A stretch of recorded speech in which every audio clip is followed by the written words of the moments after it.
1절로 18절. 바울의 탄식입니다. 함께 은혜를 나누겠습니다. 로마서 9장 1절부터 18절까지 교독을 하겠습니다. 1절, 2절을 제가 먼저 읽겠습니다. 내가 그리스도 안에서 참말을 하고 거짓말을 아니하노라. 나에게 큰 근심이 있는 것과 마음에 그치지 않는 큰 고통이 있는 것을 내 양심이 성령 안에서 나와 더불어 증언하노니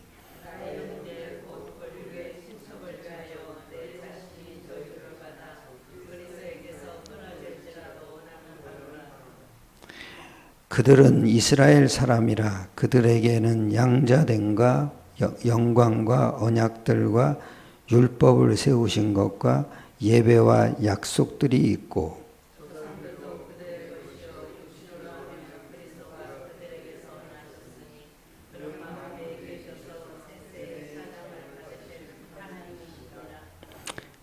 그러나 하나님의 말씀이 폐하여진 것 같지 않도다. 이스라엘에게서 난 그들이 다 이스라엘이 아니요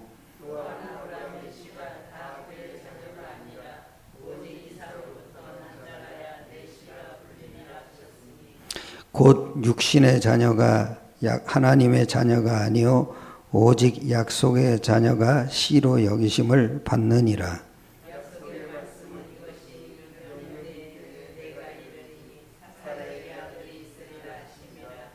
그뿐 아니라 또한 리브가가 우리 조상 이삭 한 사람으로 말미암아 임신하였는데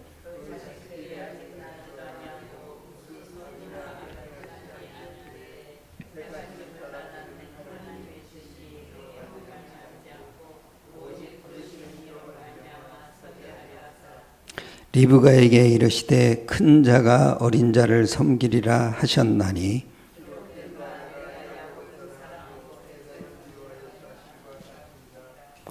그런즉 우리가 무슨 말을 하리요? 하나님께 불의가 있느냐? 그럴 수 없느니라.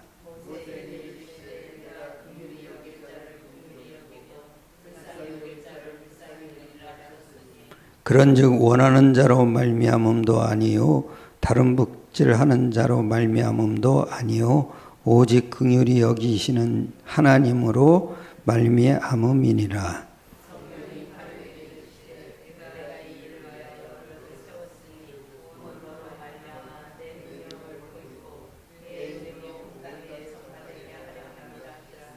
다 같이 그런즉 하나님께서 하고자 하시는 자를 긍휼히 여기시고 하고자 하시는 자를 완악하게 하시느니라. 아멘.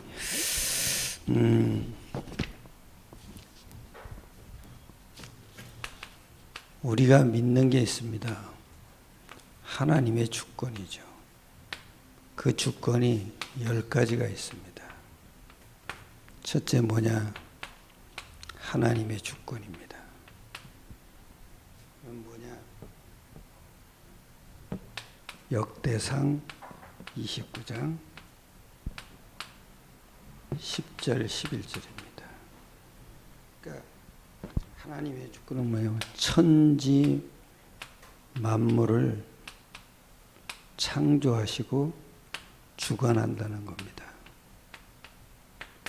그게 뭐예요? 천지 만물이에요. 근데 인생의 높고 낮고 그 다음에 부하고 귀도 하나님이 다 주관하신다는 거죠. 심지어는 여러분 죽고 사는 것까지도 그걸 다 안다는 겁니다. 이게 하나님의 주권입니다. 우리가 병든 것도 하나님 주권 아래 있습니다. 우리가 문제 있죠? 그것도 다 하나님 주권 아래 있는 겁니다. 하나님의 주권으로 돌보시기 때문에 병도 있는 거고요. 우리가 복 받는 것도 하나님 주권 아래 있는 거예요. 내가 아무리 용서도 안 되는 겁니다. 하나님이 허락하셔야만 병도 들고 건강도 회복하는 겁니다. 그걸 하나님의 주권 그러는 겁니다. 그리고 두 번째는 뭐냐? 역사의 주인공입니다.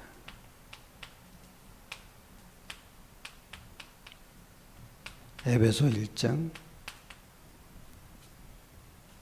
10절이죠. 그리스도 안에서 모든 만물이 통일되게 하신다는 겁니다. 그러니까 그리스도 없이는 역사가 움직이지 않습니다. 우리가 멸망받을 수 없잖아요. 멸망 속에 우리가 살잖아요. 그런데 그리스도를 보내서 다 끝내신 겁니다. 그래서 모든 역사의 주인공은 그리스도 중심으로 역사를 움직이는 겁니다. 이게 두 번째 하나님의 주권이고요. 세 번째죠. 세 번째는 뭐냐? 성령의 역사입니다. 요한복음 14장 16절 17절이죠. 예수 그리스도를 믿는 자에게 성령을 부어주셔서 우리를 성전 삼으시는 겁니다. 고린도전서 3장 16절이죠. 한마디로 얘기하면 우리가 예수 믿는 우리가 성전이 됐다는 겁니다. 하나님의 집이죠.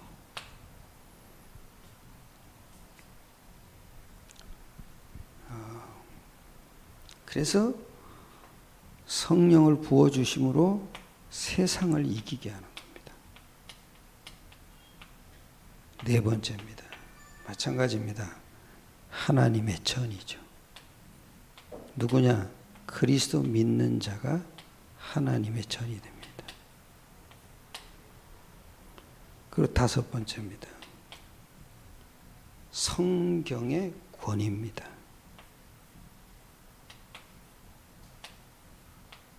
성경 66권 자체가 모든 인생의 해답입니다. 디모데후서 3장 14절 17절이죠. 성경은 모든 사람을 유익하게 하고 온전케 한다는 거죠. 성경의 권위입니다. 더 중요한 건 뭐냐면 성경 말씀은 살아있는 말씀입니다. 그리고 변치 않는 말씀입니다. 그리고 영원한 말씀입니다. 참 중요합니다. 이게 하나님의 주권 아래에 있는 겁니다. 여섯 번째입니다. 내가 처한 곳. 그곳이 바로 선교지입니다. 다락방 전도의 특징이 뭔지 아십니까? 성경에 있는 전도입니다. 그래서 다락방, 팀사역, 미션홈, 그 다음에 전문교회, 지교회는 뭐냐? 현장을 변화시키는 전략입니다.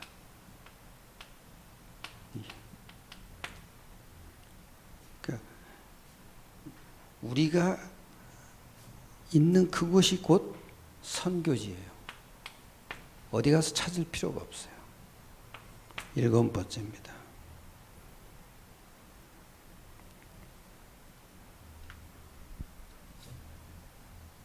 우리의 생과 화복의 심판자가 누구냐 이거죠. 시편 139편 1절부터 9절에 우리는 물론이와 불신자까지도 하나님이 생사화복을 주관하신다는 거죠. 불신자도 예외 없어요.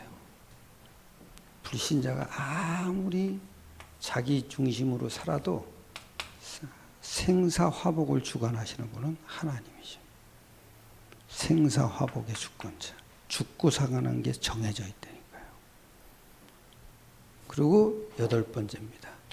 우리가 죽는 날이 정해져 있습니다. 히브리서 9장 2절이죠. 그리고 9번째입니다. 내세가 존재한다는 거예요. 누가복음 16장 19절로 31절. 천국과 지옥이 있다는 거죠. 사람은 안 죽습니다. 죽는 건 육신에서 영혼이 떠나는 겁니다. 이사 가는 거죠. 어디로 가냐? 둘 중에 한 군데로 갑니다. 예수 믿는 사람은 천국으로 가고. 왜냐? 아버지 집이니까요. 아버지가 누구나에 따라서 내세가 달라집니다. 아버지가 마귀인 사람은 마귀가 가는 지옥으로 가는 겁니다. 아버지가 하나님이 된 사람은 당연히 천국으로 가는 겁니다. 그 10번째입니다. 전도자는 반드시 상급이 있습니다. 계시록 13장 10절 12절이죠. 냉수 한 그릇도 상을 잃지 않는다 그랬어요. 전도자가 하는 말, 그 걸음 하나도 다 하나님의 보응이 있다는 겁니다. 우리는 전도자 말을 잘 들어야 됩니다. 왜 그러냐? 하나님이 보낸 사람이에요. 그래서 한 3가지 말씀드릴 겁니다. 첫째, 바울의 탄식입니다. 바울의 탄식은 뭐냐? 이스라엘을 향한 영혼 구원에 대한 탄식이에요. 이게. 근데 반대로 뭐냐? 문제 가지고 탄식하는 사람들 많아요. 그게 뭐예요? 육신적 동기와 근심 가지고 탄식하는 사람들 많아요. 근데 바울의 탄식은 다른 거예요. 여기 보세요. 1, 2절 한번 보세요. 1, 2절. 이러죠. 내가 그리스도 안에서 참말을 하고 거짓말을 아니하노라.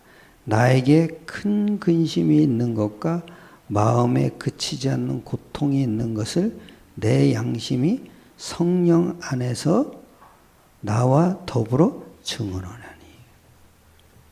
육신적 고통이 아닌 거예요.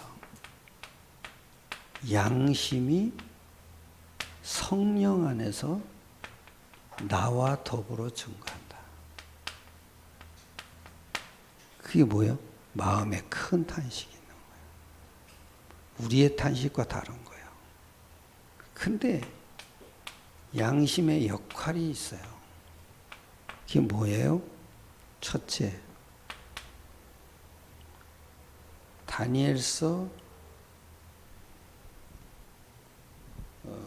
5장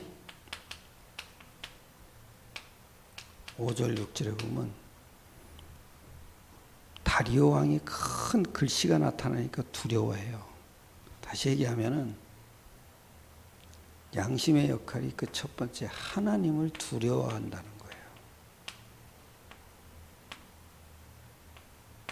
하나님을 두려워하게 만드는 거예요. 그게 양심이 하는 역할이에요. 더 중요한 건 뭐냐면 양심이 죄를 깨닫게 해요. 요한복음 8장 9절이죠. 자꾸 죄를 깨닫게 해요. 양심이 없으면은 짐승이나 똑같아요. 짐승도 양심이 있으니까 부끄러워하잖아요. 근데 그 짐승의 양념은 또 달라요. 그럼 먹을 거 주고 자기가 나쁜 짓 한 거에 대한 본능적 양심이지 사람에게 있는 양심은 다른 거예요. 그 뭐냐? 죄를 깨닫게 하는 거예요. 그리고 아주 중요한 게 또 뭔지 아세요? 로마서 2장 15절에도 아주 중요한 말을 하죠. 선악을 분별케 하는 거예요. 내가 거짓말하지 않는다 그러잖아요. 그리고 네 번째 뭐냐? 오늘 본문에 있는 대로 로마서 9장 1절 2절에 마음의 진실 여부를 증거하는 거예요. 내 양심이 증거한다 그러잖아요. 내 마음의 옳고 그름을 알게 하는 거예요. 근데 여러분 마음 안에는요 두 가지가 있어요. 믿음도 있고 양심도 있어요. 그러니까 양심이 잠잠해야 믿음이 생기는 거예요. 믿음 달라고 안 해요. 그런 기도를 하지 마세요. 믿음이 생겨지려면 양심이 잠잠해져야 돼요. 양심은 어느 때 잠잠해집니까? 하나님이 무엇으로 만족하느냐를 알아야 돼요. 그래 양심이 잠잠해져요. 하나님은 딱 하나예요. 그리스도의 피로 만족하는 거예요. 그러니까 양심의 가책이 잠잠해져요. 동시에 믿음이 생겨지는 거예요. 이게 양심의 역할을 잠잠해야 믿음이 생겨지는 거지 믿음 달라고 그래서 생겨지는 게 아니에요. 그리고 다섯 번째 역할이 있죠. 그게 뭐예요? 하나님에 대한 태도의 진실 여부를 주는 거예요. 진실 여부. 내가 이 태도가 진짠가 가짠가 그거를 증거하는 거예요. 고린도후서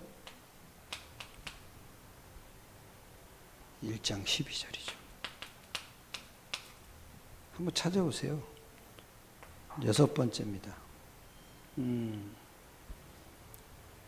선한 양심은 선한 행위를 하게 만들어요.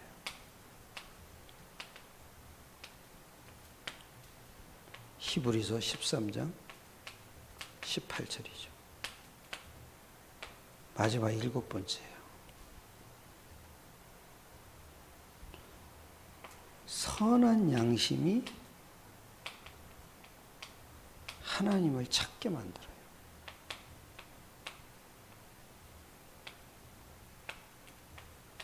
사도행전 13장 21절이죠. 아니, 베드로전서고. 베드로전서 13장 21절. 바울은 큰 근심이 그치지 않고 있다는 거예요. 그리고 내 양심이 성령 안에서 나와 더불어 증거한다. 이것 때문에.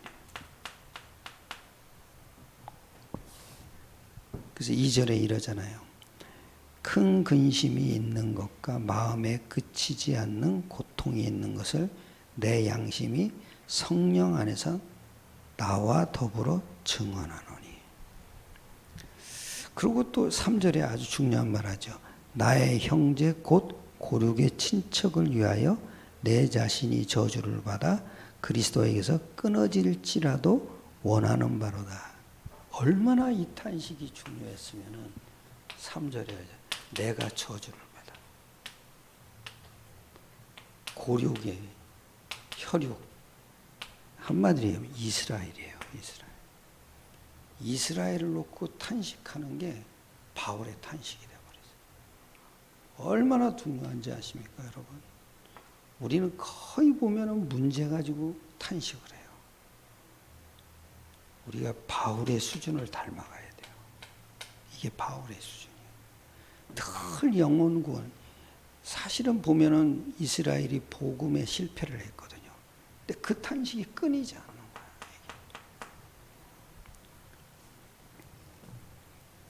그래서 아주 우리의 탄식이 이렇게 돼야 돼요. 마태복음 9장 35절로 38절. 한번 찾아보세요. 마태복음 9장.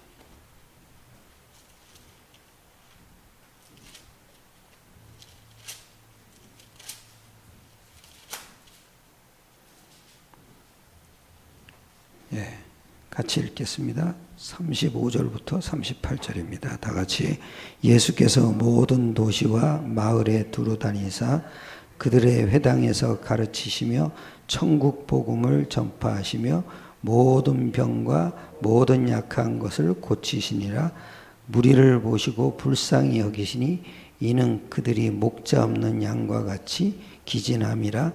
이에 제자들에게 이르시되 추수할 것은 많되 일꾼은 적으니 그러므로 추수하는 주인에게 청하여 추수할 일꾼들을 보내주소서 하라. 무슨 불쌍히 여기셨다는 거예요. 무리를 보고. 현장에 대한 탄식이죠. 우리가 이 탄식이 있어야 돼요. 그리고 고린도후서 9장 7장이군요. 7장 10절 한번 보세요. 고린도후서 7장 10절. 네, 거기 그랬죠? 하나님의 뜻대로 하는 근심은 후회할 것 없이 없는 구원에 이르게 하는 회개를 이루는 것이요 세상 근심은 사망을 이루는. 하나님의 뜻대로 하는 근심도 있다는 거예요. 그런데 세상 근심은 뭐예요? 사망을. 왜 사망을 이루겠어요? 죄 때문에. 죄로 인한 근심은 사망을 이룬다. 사망이 뭐예요? 묶임이에요, 묶임. 죽는 게 아니라 묶이는 거예요. 계속 묶이는 거예요. 근심을 하면 할수록 더 묶여요. 이렇게 하셔야 돼요.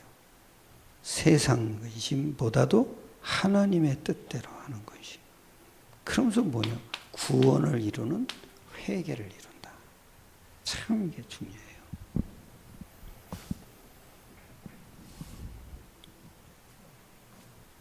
두 번째입니다. 이스라엘이 왜 실패했냐 이거죠.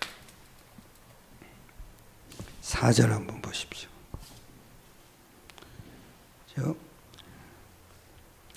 그들은 이스라엘 사람이라 그들에게 양자됨과 영광과 언약들과 율법을 세우신 것과 예배와 약속들이 있고, 즉 하나님이 위임한 것들이에요. 그것도 잠시 위임했거든요. 그렇다면 잘 관리해야 되잖아요. 한마디로 얘기하면 언약에 관한 것들이에요. 여기에 실패를 해버린 거예요. 그러니까 바울이 탄식할 수밖에 없죠. 바울의 탄식은 아주 중요한 거더라고요. 우리 같은 탄식이 아니라 이거에 대한 탄식.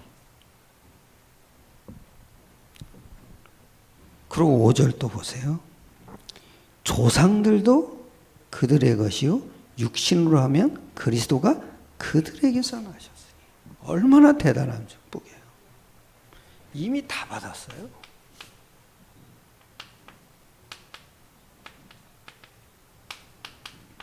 근데 이게 또 실패를 한 거예요. 그러니까 바울이 탄식할 수밖에 없는 거예요. 아니 육신으로 말하면 그리스도께서 저들에게서 났는데 왜 이렇게 그들을 못 깼는가. 얼마나 탄식이 심했겠어요. 믿으시길 축원합니다. 그리고 한번 왜 그럼 못 깨달나 한번 보세요. 32절이에요. 보세요.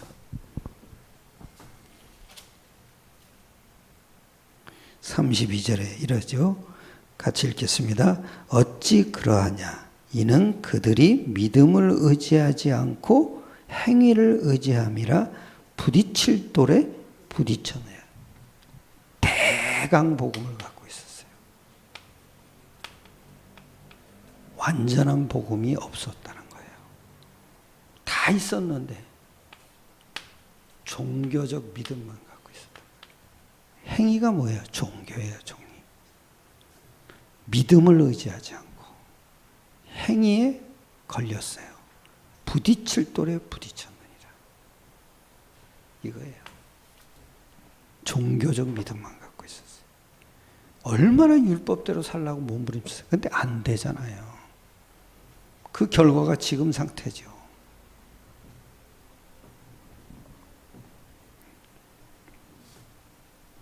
승리하시길 축원합니다. 그래서 진짜 여러분은 교회의 본질과 성도의 본질을 회복해야 돼요.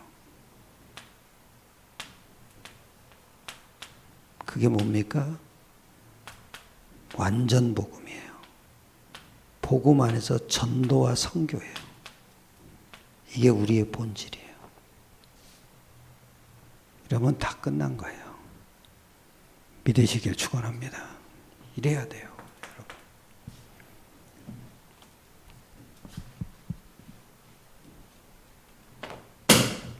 세 번째입니다. 참된 성도는 누구냐 이거죠. 6절 보세요. 당연히 영적 이스라엘이죠. 6절에 이래요.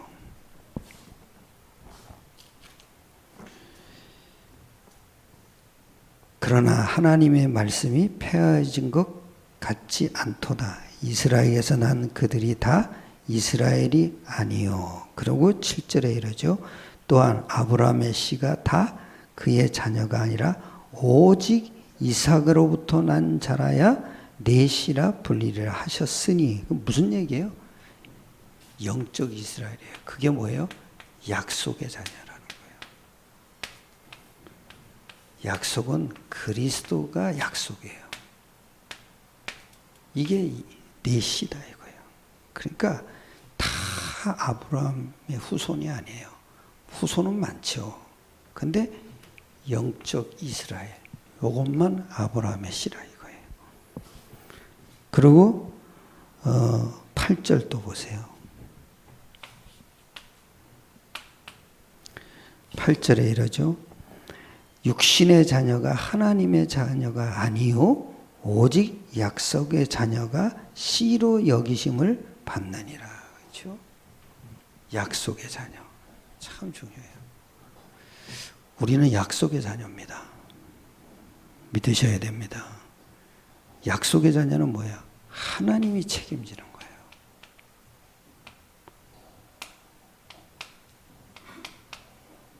우리가 그런 축복을 받았어요. 약속의 자녀. 꼭 제가 아이리한테 물어보는 거예요. 너 누구 자녀야? 하나님 자녀. 그럼 왜 하나님 자녀예요? 예수 그리스도를 믿으니까요. 예수 그리스도가 약속이에요.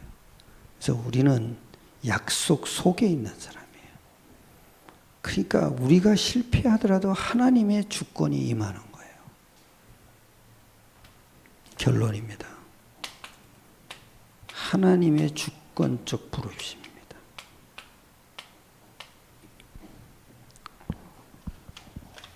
11절이죠. 그 자식들이 아직 나지도 아니하고 무슨 선이나 악을 행하지 아니한 때에 택하심을 따라되는 하나님의 뜻이 행위로 말미암지 않고 오직 부르시는 이로 말미암아 서게 하시라. 주권이 뭐예요? 부르시는 이로. 말미암아.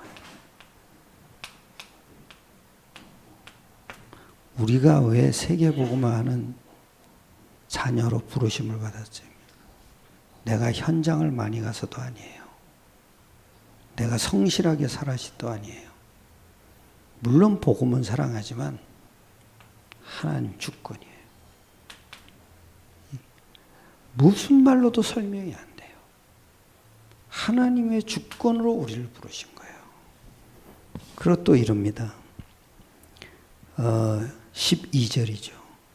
리브가에게 큰 자가 어린 자를 섬기리라. 그게 뭐예요?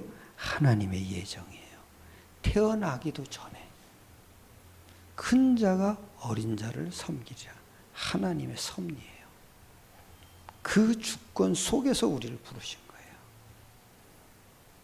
그리고 또 이래요. 13절에 기록된 바 야곱은 사랑하고 에서는 미워해야 했다 하신과 같으냐. 무슨 얘기죠? 야곱은 사랑했다, 에서는 미워했다. 차별이 아닌 거죠. 하나님의 주권밖에 없어요. 그렇게 정하신 거예요. 예정이죠. 우리를 왜 구원하셨습니까? 태어나기 전에 이미 하나님이 예정되어 있는 거예요. 하나님의 주권으로, 하나님의 은혜로 부르신 거지 아무리 설명해도 안 돼요. 아무리 똑똑한 사람이 설명할 수가 없어요. 그리고 14절에 이렇게 그런즉 우리가 무슨 말 하리요? 하나님께 불의가 있느냐? 그럴 수 없느니라. 하나님이 하시는 것은 불의가 없다는 거예요. 다시 얘기하면 거짓이 없다는 거예요. 참 중요해요. 그리고 더 중요한 게 뭔지죠? 실수하지 않으신다는 거예요.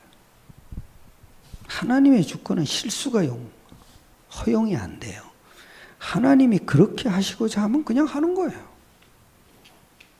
우리를 어떻게 부르셨냐? 하나님의 주권으로 부르신 거예요. 그러니까 우리가 문제가 생길 때 가장 합당한 믿음이 뭔지? 하나님의 주권 아래에 있다. 하나님이 하시는 거다. 그럼 끝나는 거예요. 그리고 11절 또 보세요. 아주 중요한 말도 하죠. 오직 부르시는 이로 말미암아. 또 16절에도 이래요. 그런즉 원하는 자로 말미암도 아니요 다른 박질하는 자로 말미암도 아니요 오직 긍휼히 여기시는 하나님으로 말미암음이니라. 다 하나님의 주권이에요. 그리고